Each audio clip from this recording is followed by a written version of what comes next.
Les doy la bienvenida cordial a este nuevo encuentro de la formación en docencia superior. En este espacio vamos a presentar en forma general los componentes de una programación didáctica, componentes que luego van a ser profundizados en el desarrollo de los módulos. Hemos justificado en el encuentro anterior la necesidad de programar, de planificar nuestras prácticas educativas en función de la intencionalidad que caracteriza a esta práctica. También podemos justificarla o fundamentarla en el hecho de que es una acción comprometida con la transmisión cultural y también en que está destinada a sujetos concretos, específicos, grupos particulares que están situados social e históricamente. Todo esto nos permite sostener que una programación no puede ser algo improvisado, tiene que ser algo planificado, pensado, anticipado, si bien no necesariamente con un criterio sellado y puede admitir algún rasgo de improvisación, pero no puede estar totalmente librada al azar. Empecemos entonces a trabajar con los componentes de la programación. Decimos que cuando se programa no solo se anticipan acciones, también se anticipa un posible estado de cosas al cual estas acciones nos van a conducir. Se puede tener una idea, en el caso de una programación educativa, de cuáles son las cosas que los alumnos debieran hacer o saber. Partimos siempre de establecer ciertas intencionalidades educativas. Es nuestro primer elemento para poder definir qué hacer. Ahora bien, existe una diferencia entre definir el programa en función de nuestros propósitos que definirlo en función de los objetivos. Cuando hablamos de propósitos, hablamos de qué es lo que pretendemos hacer nosotros como docentes para favorecer los procesos de aprendizaje de los estudiantes. Cuando hablamos de lo que los estudiantes serán capaces de hacer después de haber vivido un proceso de enseñanza y de aprendizaje, hablamos de objetivos. En el primer caso, o sea, en el caso de los propósitos, nos estamos refiriendo de alguna manera al punto de partida. ¿Qué es lo que nosotros, como docentes, vamos a poner a disposición de nuestros estudiantes? Y en el segundo caso, o sea, cuando hablamos de objetivos, estamos haciendo referencia a los puntos de llegada, en términos de lo que los estudiantes serán capaces de hacer. Los objetivos expresan entonces los aprendizajes que se esperan que los alumnos alcancen, como asimilación de conocimientos, un cambio conceptual, cuando hablamos de capacidades para la resolución de problemas, el trabajo cooperativo, habilidades, etc.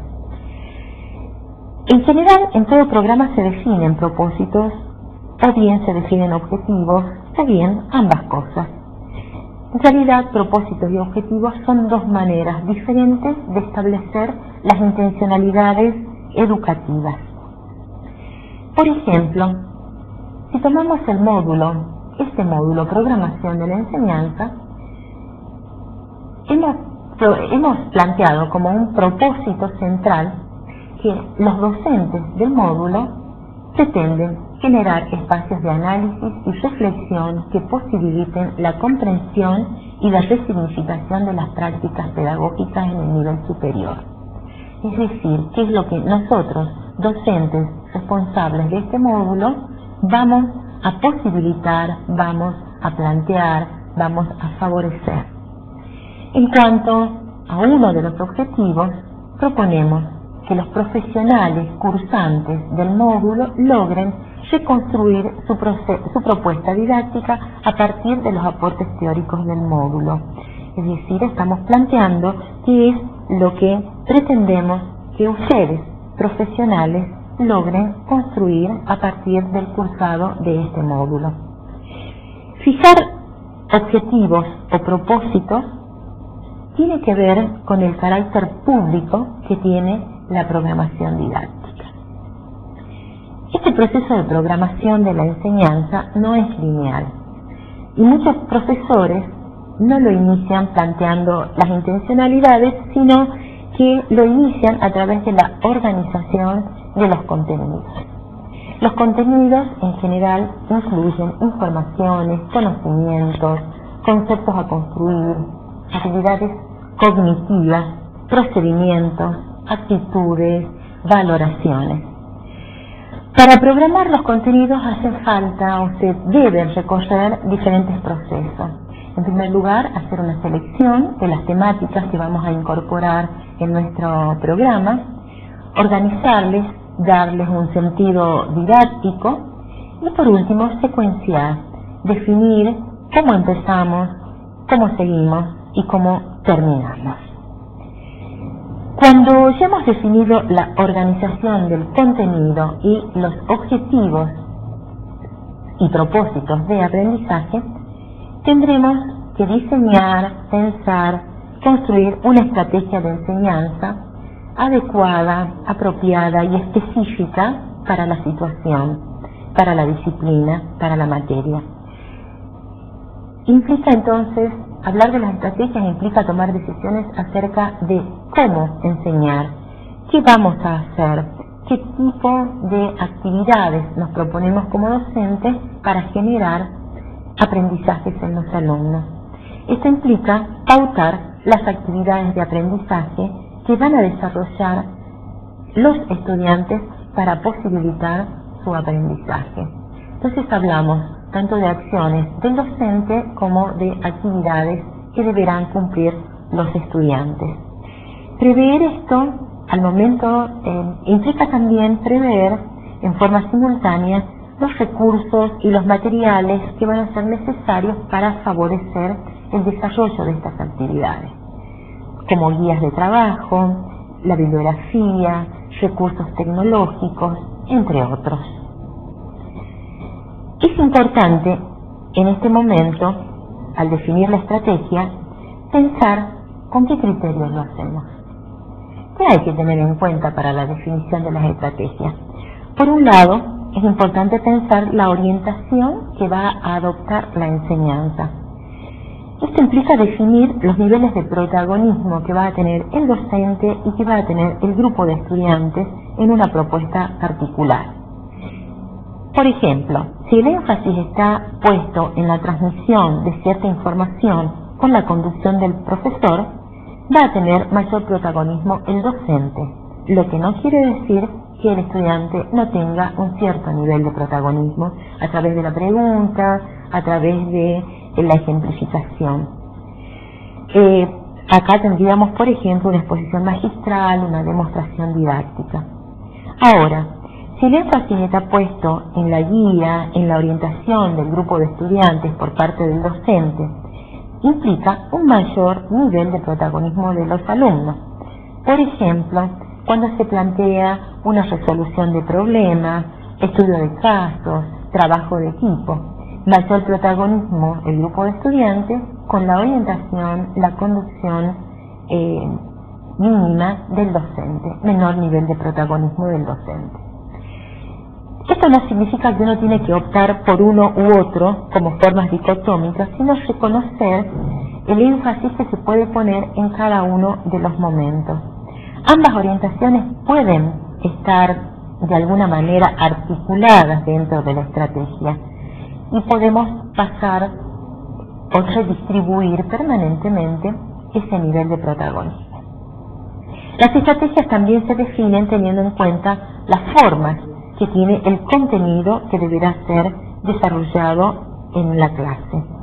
No será la misma si se habla de una asimilación de conceptos, desarrollar habilidades, la práctica de ciertos procedimientos, generar el desarrollo de creatividad o inventiva, pensar en el trabajo cooperativo, la necesidad de que el grupo tome decisiones. Es decir, cada uno de estos va a pautar de alguna manera un tipo de estrategia a tomar en cuenta. Lo verdaderamente importante es que cada profesor construya esa estrategia en función de la realidad en la que va a ejercer esta práctica de enseñanza. Si toda programación tiende a resolver un problema e implica una intencionalidad, es decir, fija un propósito o un objetivo, evidentemente toda programación necesita algún mecanismo de evaluación. Necesita información, recopilar información acerca del modo en que se está resolviendo la situación de enseñanza y la situación de aprendizaje, el modo en que se está resolviendo el problema que moviliza a estas situaciones de enseñar y de aprender. La evaluación no está ligada exclusivamente a lo que habitualmente conocemos como calificar o poner notas. En cualquier proyecto que vamos a desarrollar, la evaluación juega un papel importante porque nos ofrece información de un estado de cosas que nos va a permitir tomar decisiones a futuro. Cómo mejorar los procesos de enseñanza, cómo optimizar los procesos de aprendizaje. En este caso, los referentes más significativos para plantear el proceso de evaluación tienen que ver con los objetivos y propósitos. ¿Qué evaluar, cómo y cuándo está vinculado con los procesos? Si vamos a evaluar procesos, vamos a evaluar resultados, ambos, qué instrumentos vamos a utilizar en cada uno, cuáles van a ser las fases antes, durante, al final de los procesos de enseñanza. En síntesis, si observamos este gráfico, podemos apreciar que todos los componentes que se ponen en juego en los procesos de enseñanza y que deben ser anticipados para fundamentar nuestras prácticas, conforman una unidad y se entraman en un intento de otorgar coherencia a la tarea de enseñar.